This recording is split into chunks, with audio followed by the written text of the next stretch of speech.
S UP अॻवान ज़ैन शाह जी अॻवानी में सवें गाॾियुनि जो काफ़िलो हैदराबाद में जलसे में शिरकत लाइ सकरन खां रवानो थियो त काफ़िले जी विख ते आजिया कई वई। सकरन, काज़ी अहमद, नवाब वली मोहम्मद, न्यू सईदाबाद, मटियारी, हाला समेत मुख़्तलिफ़ जॻहियुनि ते शानदार आजिया कई वई आहे। काफ़िले मथां गुलनि जी वर्खा कई वई आहे। इन मौक़े ते ज़ैन शाह ख़िताब कंदे चयो त बिलावल भुट्टो ज़रदारी जी वज़ाहत सां सिंधी अवाम बेवकूफ़ न बणिबो। आसिफ अली ज़रदारी समेत पीपी क़यादत नवां केनाल कढण वारे मंसूबे में भाङे भाइवार आहे। असांजी मुज़ाहिमती तहरीक जारी आहे ऐं जारी रहंदी। हिन वधीक चयो त सिंधी अवाम जी मुज़ाहिमत ॾिसी पीपल्स पार्टी वारा हाणे इन केनालनि जे ख़िलाफ़ निकिता आहिनि, पर हक़ीक़त इन जो बुतड़ आहे। हिन चयो त जेसिताईं केनालनि वारे मंसूबे खे मुकमल तौर ते ख़तमु नथो कयो वञे, इन वक़्त ताईं असांजी एहतिजाजी तहरीक जारी रहंदी। असां हिकु भेरो ॿीहर ॿुधाईंदा आहियूं त हैदराबाद में जलसे में शिरकत लाइ ज़ैन शाह जी अॻवानी में सवें गाॾियुनि जो काफ़िलो सकरन खां निकितो त हिन संदसि विख ते आजियां कई वई आहे। ज़ैन शाह इन मौक़े ते पिणु ख़िताब कयो आहे। अवाम जो उभार बि आहे ऐं यकीनन जिते अवाम उथियो आहे उते सोभारो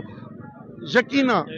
इहो अलाह साईं जी तरफ़ां आऊं कोन थो पंहिंजो ॾियां, यकीन आहे त मज़लूम जी आह पहुचंदी आहे, पर ही जेको भुरियल हूंदो आहे उहो जेॾी महिल उथी बीहंदो आहे त उनजी फतेह लाज़िम हूंदी आहे। हिकिड़ा पाण ग़ुलाम थी था हलनि, हिकिड़ा उन मां निकिरंदा अचनि। आस्ते आस्ते ॾिसंदो मीरपुर में मदीन में या पंहिंजे इलाइक़नि में आस्ते आस्ते माण्हू इन मुस्तक़बिल पंहिंजे खे गैर महफ़ूज़ न सम्झनि त सियासी मफ़ादनि खे पुठीरो छॾे हिते किरोड़े माण्हुनि जे मफ़ाद खे पंहिंजो कंदा।